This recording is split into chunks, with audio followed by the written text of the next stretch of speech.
Hello and welcome to our show care of ঘুম চিঠি।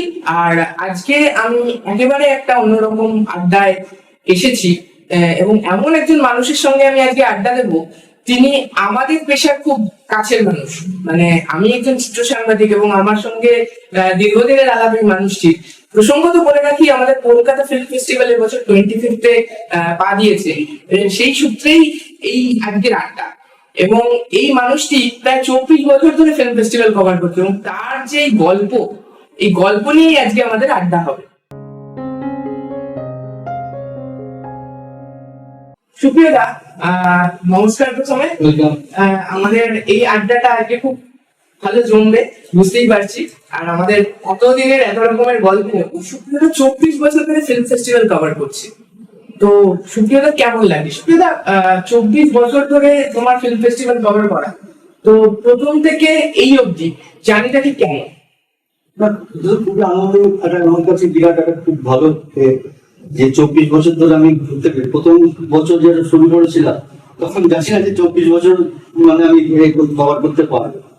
প্রথম বছরটা আমি করিনি, দ্বিতীয় বছর না, থার্ড বছর থেকে মানে আমার 23 বছর চলবে। তার থেকে তোমার কার্ড হয়েছে, সেখান থেকে দেখা শুরু করেছিলাম। আমি ফেস্টিভ্যালে গেছিলাম, ফেস্টিভ্যাল আমার সব বন্ধু বান্ধবরা ছিল, তাদের সঙ্গে আমিও ছিলাম। এবার থার্ড যেটা শুরু হলো তখন থেকে আমি অফিসিয়াল মানে এন্ট্রি নিলাম কভার করার জন্য।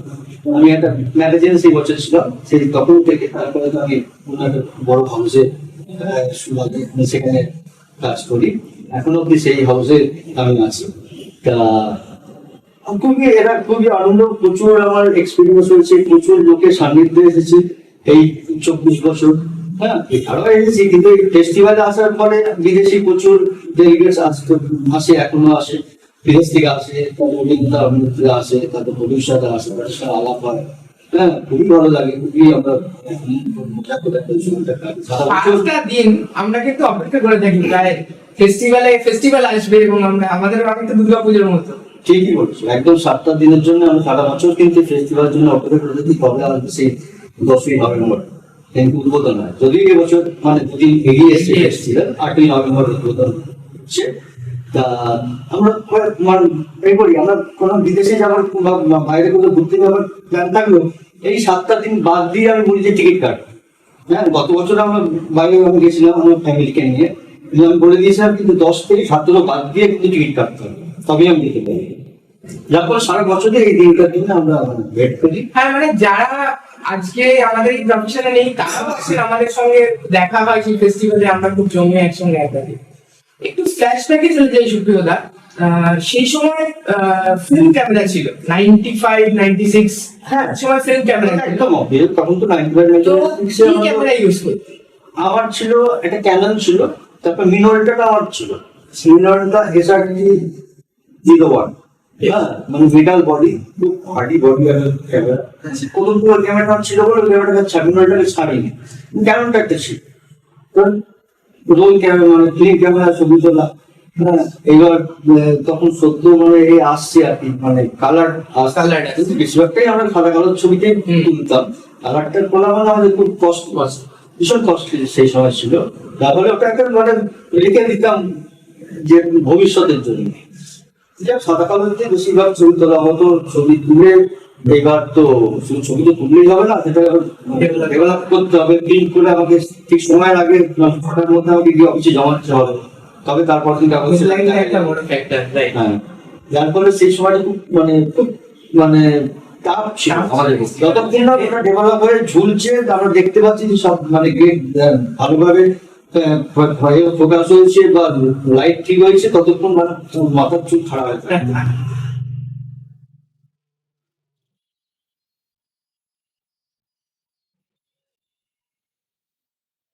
তো এবার আসি, প্রথম যখন ফিল্ম ফেস্টিভ্যাল কভার করছো তুমি জানতে পারলে, সেই মানে সেই ফিলিংসটা কেমন ছিল? মানে তোমার এডিটর জানালেন বা সেই গল্পটা একটু সত্যি। আমি আমার সেই সময়কার যে এডিটর ছিল তাকে বললাম যে ফিল্ম ফেস্টিভ্যাল কলকাতা হচ্ছে, আমি আগের বছরও গেছিলাম কিন্তু অফিসিয়াল ভাবে যাইনি, এই বছর আমরা যদি ফিল্ম ফেস্টিভ্যাল কভার করি কেমন হয়? ওরা খুব ভালো, আমার ফিল্মের আমি করি ফেস্টিভ্যাল যখন ভালোই হবে। কি করতে হবে, আমাদের চিঠি করে ওদেরকে জানাতে হবে যে আমি ইন্টারেস্টে কভার করতে চাই, face card, ration card, warranty card দেওয়া, চিঠি করে জমা দিলাম, এগ্রি করে স্যাংশন করে আমার নামে প্রথম শোন সেদিকে আমার আনন্দ হয়েছিল যে আমি একটা অফিসিয়াল ভাবে আমি টোটাল চলচ্চিত্র শুরু সাক্ষী হতে যাচ্ছি। সেই শুরু সেই আজকে 25তম বছর চলছে, তাতেও আমি এই আমার কাছে তুমি যখন প্রথম গিয়েছিলে যে সময়টা ফিল্ম ছিল, তো মোটামুটি কি হিসেবে ফিল্ম খরচা করতে? কারণ ফিল্ম তখন খুবই এক্সপেন্সিভ এবং দিনে কটা ইউজ করবে বা কটা রোল তোমাদের জন্য তোমরা ক্যারি করতে তোমাদের একটা হিসেব থাকতো। তোমরা খুব মেপে মেপে ছবি তুলতে, আমাদের আজকের দিনের মতো সেই ব্যাপারটা ছিল না। তো কি হিসেবে কি করতে হয়? একদমই ঠিক কথা, খুব মেপে হিসেব কষে আমাদের ছবি তুলতে হতো। আমরা কোনো বিদেশি ডেলিগেট বা বিদেশি করে একটা কি দুটো গেট ইউজ করতাম, তারপরে নাহলে ওদের একটা দুটো গেটে বেশি আর যাবে না ভবিষ্যতে, তো ওদের ছবি উঠতে হবে। তারপরে ওদের জন্য আমরা খুব কম ছবি, এবার এখানকার যারা আসতো অভিনেতা আমি এদের ছবি প্রায় লাগতে পারে আমাদের, এই জন্য তবে খুব পার ডে দুটো রোলের বেশি আমরা পেতাম না। দুটো রোল কটা 35-70টা ছবি, এখনকার দিনে তুলনায় কিছু নয়, নগণ্য। কষ্ট করে আমরা নিজের কোনো ছবি তুলতে সেই তারা সেই সময় আছে, আমার বন্ধুরা রয়েছে তারা সবাই জানে। একসঙ্গে এমন অ্যাসাইনমেন্টে গেছি যে আমার কাছে 4টে গেট বেঁচে আছে, 8 দিন অ্যাসাইনমেন্ট করার পর 4টে গেট বেঁচে আছে। আমার প্রফেসর বললে অ্যাসাইনমেন্ট একটু দিতে হবে, খুব জরুরি আছে। ওই সময় দৌড়েছিলাম, দৌড়ে গিয়ে 4টে গেটে ছবি করতে হয়েছিল এবং সেটা পেজ ওয়ান হয়েছিল, দিনও গেছে। সেই কারণে সেই সময়টা আমার খুব ফিল্মের ব্যাপারটা খুব খুব হিসেব করে চলতে হতো। এবং সাদা কালো কালারটা তো খুব ইউজ করতে পারতাম, কস্টলি ছিল আমাদের কাছে, তখন ভীষণই খুব কস্টলি টিম। ওই একটা করে কিনে রাখতাম, খুব রেয়ার কোনো ছবি হতো তখন ওই একটা কালারে কেটে রাখতাম, জানছি ভবিষ্যতের কালারটা আসছে, ভবিষ্যতের দরকার পড়বে।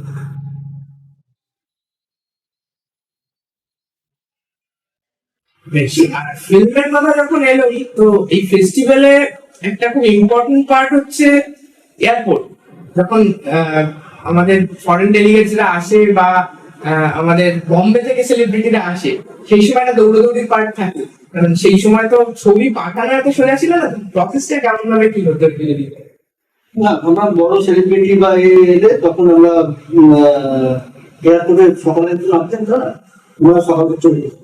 এবার আমরা খবর নিতাম কোন ফ্লাইটে আসছে না আসছে, কটার সময় নামবো, সেই হিসেব করে আমরা চলে যেতাম এয়ারপোর্টে। ছবি হলে তখন আমাদের সান্দ কাগজ ছিল, হ্যাঁ সান্দ আজকাল ছিল, সেই সান্দ আজকালের পরে বেলায়। তারপরে ওইটা একটা বড় পার্ট ছিল আমাদের, যে সকালবেলা যে সেলিব্রিটি আসতো সেই ছবিটা আগে করে দিতে হবে। তারপর বেলায় তারা মঙ্গল আসতো বা কোথাও না আসতো, সেটা পরে বেলা।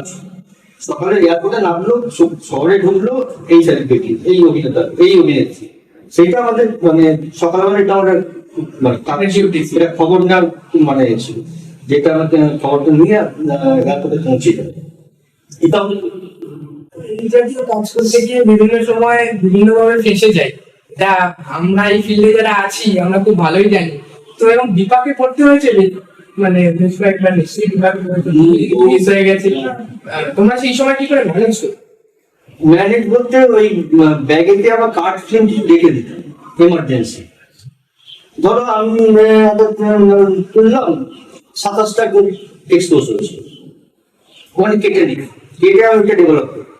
বাকি আমার 4-5টা যা গেট ব্যালেন্স হইলো ওইগুলো সমস্ত আমার ব্যাগে লিখে দিতাম, লিখে রাখতাম। বাটা দিয়ে এতে 5টা গেট হবে, এতে 6টা গেট হবে, হ্যাঁ এতে 10টা গেট আছে। এবং অনেক সময় হয়েছে এমার্জেন্সি যে আমরা 15টা ছবি তুলে সেটা একটু ডেভেলপ করতে হবে, তখন আমাদের কেটে ডেভেলপ করতে হবে, বাকিটা আমরা ওই রোলের মধ্যে আমরা লিখে লিখে রাখতাম। 15টা গেট, এটা 4টে গেট, 6টা গেট, 8টা গেট, ওইটা এমার্জেন্সি স্টক থাকে।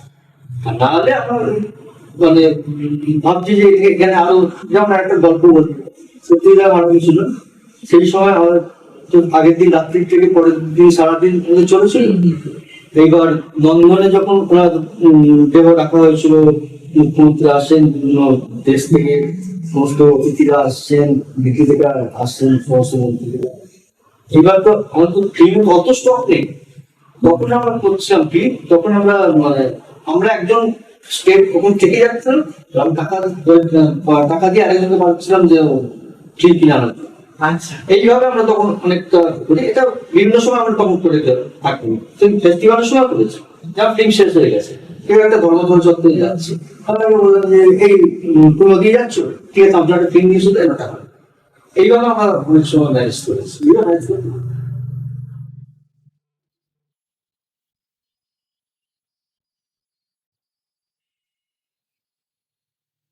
এইবার আসি, ফেস্টিভ্যাল মানেই আমরা একটা খুব আড্ডা, যেটা অপেক্ষা করে থাকি আমরা, তাদের সাথে কথা হচ্ছিল।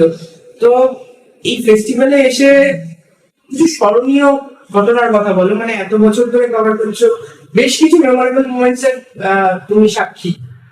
তোমার জীবনে এরকম কিছু স্মরণীয় ঘটনা ফেস্টিভ্যাল? আমি একটা ছবি দেখাচ্ছি, হ্যাঁ নিশ্চয়ই। ছবিটার সঙ্গে পশ্চিমবঙ্গ অনেক কিছু। এই ছবিটা এটা 2007 সালে 15ই নভেম্বর প্রকাশিত হয়েছে। এই ছবি সেই সময়কার মুখ্যমন্ত্রী আমাদের প্রিয় মুখ্যমন্ত্রী বুদ্ধদেব ভট্টাচার্যের সঙ্গে নিয়ে আসে। আচ্ছা,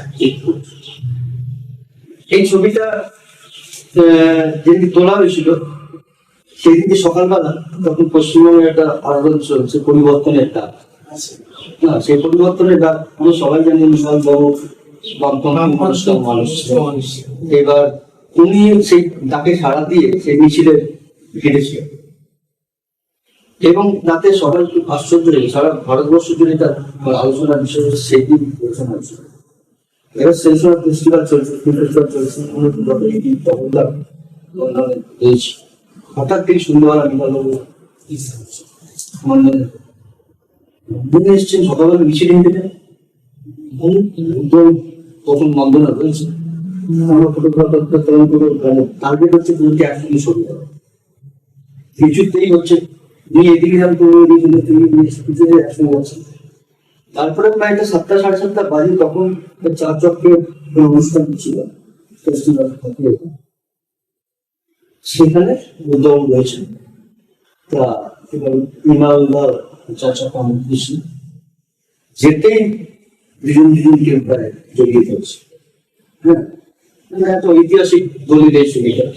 সেই ছবিটা আমি তুলেছি, প্রথম পাতায় যেটা স্থান পেয়েছিল।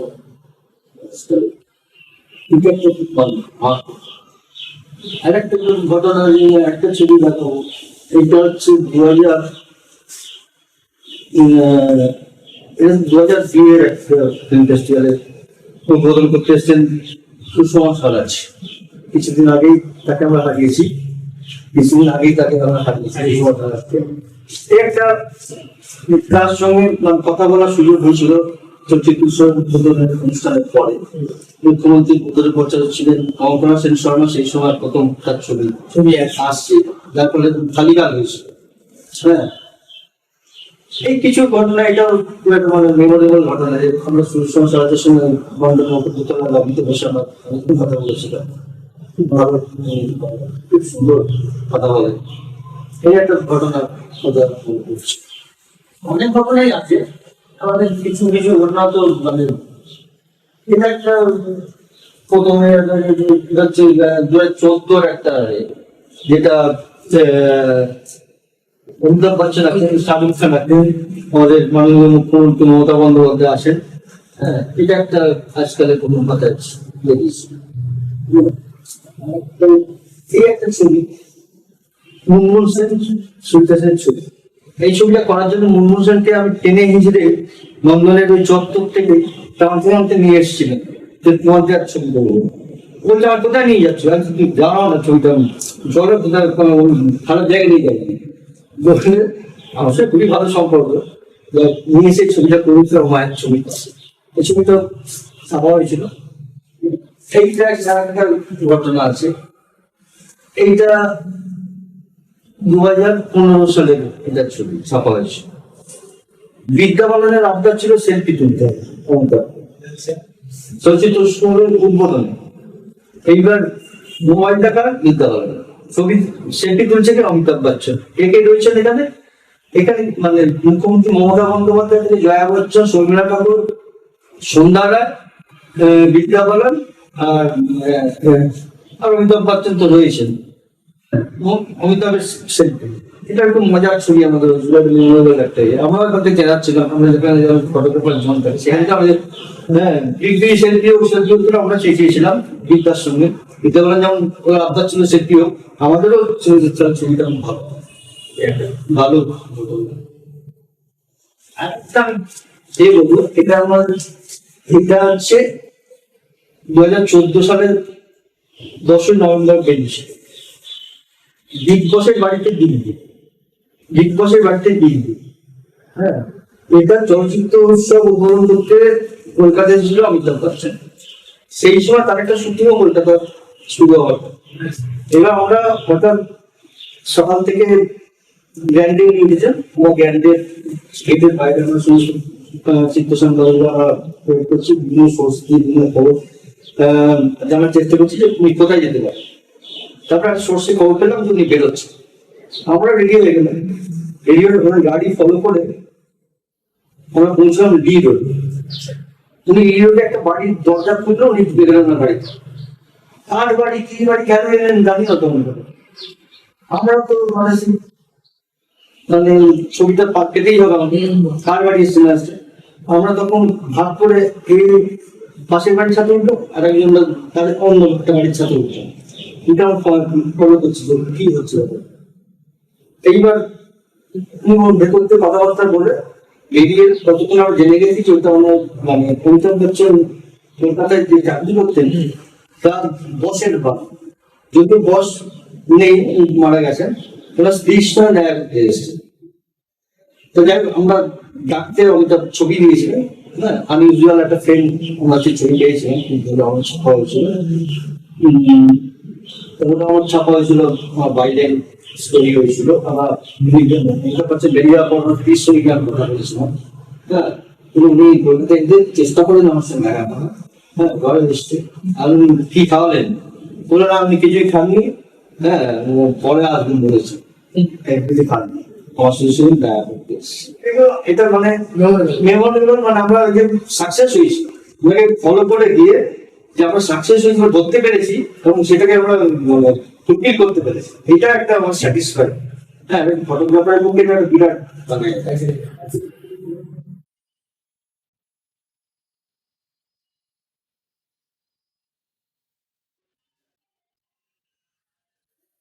তো ফেস্টিভ্যাল চলছে, তো ফেস্টিভ্যালের মাঝখানে আমরাও বেশ কিছু মজা আড্ডা করে থাকি আর কি। সেই সব কিছু গল্প বলো যে আমরা একসঙ্গে সময় কাটাতে গিয়ে এরকম বেশ কিছু মজা মুহূর্ত, কারণ আমরা এমনি মজা করলেও সবসময় আমাদের পাহাড়াদের মধ্যে থাকি থাকতো, এই বুঝি ও চলে গেল, ওই বুঝি ও মিস হয়ে যাচ্ছে। তো এরকম কিছু মজার মুহূর্ত যদি একদম মানে পাহাড়াদার, মানে এই 7টা দিন আমি মন্দিরে পাহাড়। হ্যাঁ, আমরা সেই সকাল 10টায় মানে ওখানে মন্দিরের শেষ না হলে আমাদের যেতে হবে, কারণ কখন কি আসছে না আসছে এটা মানে জিনিস হয়ে গেলে চলবে না। এরকম অনেক মানে তখন আমরা পালা করে করে যে তুই থাক, আমরা একটু চা খেয়ে আসছি, আমাদের মানে বিখ্যাত হরির দোকান আছে, হরির দোকানে চা খেতে চলে এই করি মজা করি। আমরা কেউ মানে একদম ওখানে ভ্যাকেন্ট থেকে আমরা সবাই একসঙ্গে বেরোতে পারি না। আমরা অল্টারনেটিভ ঠিক করে কিন্তু বললাম তুই থাক এখানে, এখন আমি আসছি আল্লাহটা করে ঘুরে আসছি, আর আমি এলাম ওকে ছেড়ে দিই, এই করে করে করি। এবং মজাটা তো হয়, এই যে সব বন্ধু বান্ধব সব একসঙ্গে দেখা হয়, আড্ডা খাওয়া দাওয়া। হ্যাঁ, সেই ব্যাপারে কিছু মানে মজার যদি কিছু মনে থাকে সেরকম শুনতে চাই। মজার তো আছে, এরকম মজার ঘটনা, কারণ সব সময় তো সবার সঙ্গে দেখা হয় না। এখানে আমরা প্রচুর মানুষজন আছে যাদের পেছনে আমরা লাগি মাঝে মধ্যেই। হ্যাঁ, বেশ মজার, সবাই ওই সময়টা আসে, সেই জন্যই পার্টিকুলারলি আমাদের গল্পগুলো একটু আমরা শুনতে চাই। হ্যাঁ, তুমি একটু মজার ঘটনা আছে, মজার ঘটনা আমরা নিজেরা তো অনেক আনন্দ এসব করি। এক মজা হলো কি কিন্তু অন্য বসে আমার সঙ্গে ওরা গল্প করছে ভেতরে দিকে আমাদের এবার আমার ইচ্ছে হলো যে ত্রিপুরাতে জনগণের মাঝে এরিয়ার ছবি। ত্রিপুরা তখন ওইরকম পোশাক শুরু করছে, কিন্তু বলছে সুপ্ত তুই খুব বদমাস হয়েছিস, আমি একদম যাবো না, না চল না, চল। না না আমি যাবো না, আমি যাবো রাজি হয়ে গেছে। গিয়ে ওই ভিড়ের মাঝখানে ঋতুটাকে ছেড়ে দিই। তখন সবে দুটো শো ভেঙে, তুই জানো যে দুটো শো ভাঙার মানে নন্দন চত্বর করে কিরকম ক্রাউডটা থাকে। হ্যাঁ, ওই ক্রাউডের মাঝখানে ঋতুবর্ণকে ছেড়ে দিই। হ্যাঁ, এইবার সে তো মানে মক হয়ে গেল। হ্যাঁ, সেইটা আমার দারুণ ছবিটা হয়েছিল।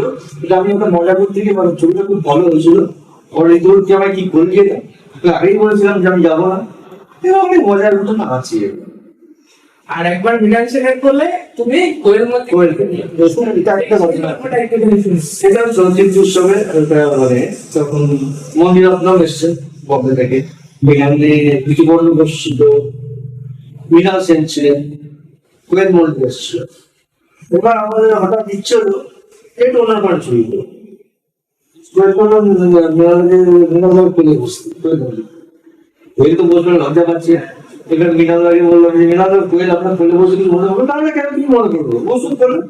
ও তো বসবে না, নিজেদের লজ্জা পাচ্ছে। আর জোর করে সে কি বলছে, বস না, বস ইচ্ছা করে যেমন মানে কথা বল বললে সে আমার বসিয়ে একটা ছবি করলো। আমরা সবটা চেষ্টা করে দেখি অন্যরকম কিছু ছবি মজা চলে আর কি। তো যে ধরো এবছর প্রথমবার ফিল্ম ফেস্টিভ্যালে আসছে, তাকে তুমি কোন কোন জায়গা ভিজিট করতে বলবে? কারণ আমাদের নন্দন চত্বরে বেশ কয়েকটা জায়গা আছে যেগুলো না গেলেই নয়। মানে আমরা খুবই সেখানকার খাওয়া দাওয়া সমস্ত কিছু নিয়ে আমরা খুব মানে এমনি তো আমরা ভেতরে গিয়ে সিনেমা দেখতে পারি না, নন্দন সিনেমা দেখার মানে জায়গা। এছাড়াও বাইরের যে খুব ইম্পর্টেন্ট জায়গা যেগুলো আমরা বলি যে এখানে এলে এই জায়গাটা না গেলে একেবারেই নয়, তুমি সেই জায়গাগুলোর কথা যদি একটু মেনশন করে দাও তাহলে তারা এসে সেই জায়গাগুলো যেতে পারে। আর একটা নন্দন চত্বরের ভিতরে একটা খাবারের আমাদের স্টল আছে, সেখানেও আমরা থাকি। আর বিশেষ করে আমাদের পাওয়া যায় হচ্ছে ওই তোমার যেখানে এখন ওই গাছের যে সালটা হচ্ছে ওই সামনেই আমাদের সমস্ত আড্ডা জনতা থাকে। ওখানে আমাদের মানে সবাইকে পাওয়া যায়, যার ফলে ওখানেই আমরা নতুন বছর যদি কেউ এসে থাকো নতুন যদি কভার করার জন্য, তাহলে মানে নন্দন চারে যেখানে প্রেস কনফারেন্স হয় ওখানে তো আসতেই হবে, ওখানে তো প্রেস কনফারেন্স গুলো অ্যাটেন্ড করতে হবে। আর এছাড়া তোমার নন্দনের মেন গেটটা কিন্তু ভালোভাবে ওয়াচ করতে হবে, ওখানে কিন্তু টহলদারটা মানে টহলদারটা খুব কড়া রাখতে হবে। ওখান দিয়ে সমস্ত সবাই মানে সেলিব্রিটিরা বা ভিভিআইপিরা দিয়ে ঢোকেন, বলে ওই গেটটা। হ্যাঁ, এটা মানে নজরদারি তো রাখতেই হবে। আমরা এতক্ষণ ধরে সুপ্রিয়দার সঙ্গে আড্ডা দিচ্ছিলাম। সুপ্রিয়দার কাছে একটা আমাদের কাছে এটা খুবই একটা প্রেস্টিজিয়াস ব্যাপার, সেটা হচ্ছে ফিল্ম ফেস্টিভ্যালের কার্ড। সুপ্রিয়দার কাছে কিন্তু একটা বাঞ্চ আছে, সেই কার্ডের কালেকশনটা আমরা একটু দেখতে চাই। সুপ্রিয়দা যদি একটু দেখাও আমাদের তোমার এই কার্ডের কালেকশন, এই এত বছরের যে জার্নি তার যে কার্ডের কালেকশন সেটা একটু দেখতে চাই, দেখাও আমাদের। প্রথম বছর যখন করলাম তখন ভাবিনি যে এত বছর ধরে করবো এটা, তখন এটা করেছিলাম। তা কি মনে হয়েছিল কার্ডটা রেখে দিয়েছে। হ্যাঁ, এবার হ্যাঁ তার পরের বছর এই হচ্ছে আমার কার্ডের মানে এখানে সব কার্ড, এটা গত বছরের কার্ড। হ্যাঁ, এখানে প্রায় 23-24টা কার্ড আছে। হ্যাঁ, এই কার্ড মানে প্রথম দিন থেকে আমি যতবার কভার করেছি, হ্যাঁ সব কার্ডগুলি মোটামুটি রাখা আছে। একটা দুটো মিসিং হতে পারে, সেই যদি কার্ডগুলো আর ফেলি প্রথম বছরই কার্ডটা রেখে দিই, যার ফলে রয়ে গেছে। এটা মানে একটা নতুন একটা মানে প্রথম কার্ডটা আছে, কিন্তু প্রথম কার্ডটা থাকা উচিত।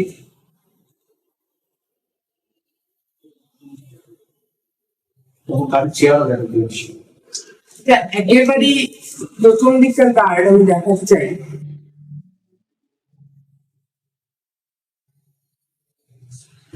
এটা 98 এর কার্ড, এটা 97 এর কার্ড, এটা 97, 98 মানে পরপর দেখি। পরপর কার্ডের এইগুলো পাল্টে গেল। প্রথম কার্ডের মানে সাইজটা আপনারা দেখতে পাচ্ছেন, সেই কার্ডের সাইজ থেকে এখনকার লাস্ট ইয়ার যে কার্ড হয়েছে অনেক ডেকোরেটিভ, অনেক এটা লাস্ট ইয়ারের কার্ড। লাস্ট ইয়ারের কার্ড। একসঙ্গে দাদার সঙ্গে আড্ডা আমাদের বেশ জমে গেছে। তো অনেক গল্প করলাম দাদার সঙ্গে, খুব মজা হলো, অনেক কিছু জানতে পারলাম। আর নতুনদের জন্য দাদা বেশ কিছু টিপস দিয়েছেন, সেগুলো তোমরা অবশ্যই মাথায় রেখে আসবে এবছর যারা ছবি তুলতে আসবে লন্ডনে স্পেশালি। তো দাদাকে আজকের জন্য ছুটি দেবো, আবার পরে একদিন কখনো দাদার সঙ্গে জমে আড্ডা হবে। অনেক ধন্যবাদ দাদা। আমার শরীর ছিল অনেক। কেমন লাগলো আমাদের আজকের এপিসোড? সুপ্রিয়তার সাথে এত জমিয়ে আমরা একটা সুন্দর আড্ডা দিলাম। আশা করি ভালো লেগেছে। যদি ভালো লাগে অবশ্যই আমাদের এই ভিডিওটা লাইক করুন, কমেন্ট করুন, শেয়ার করুন, আর অবশ্যই আমাদের চ্যানেলটা সাবস্ক্রাইব করুন। Thank you. আমাদের চ্যানেল হচ্ছে ঘুম চিঠি, GHUMCHITHI।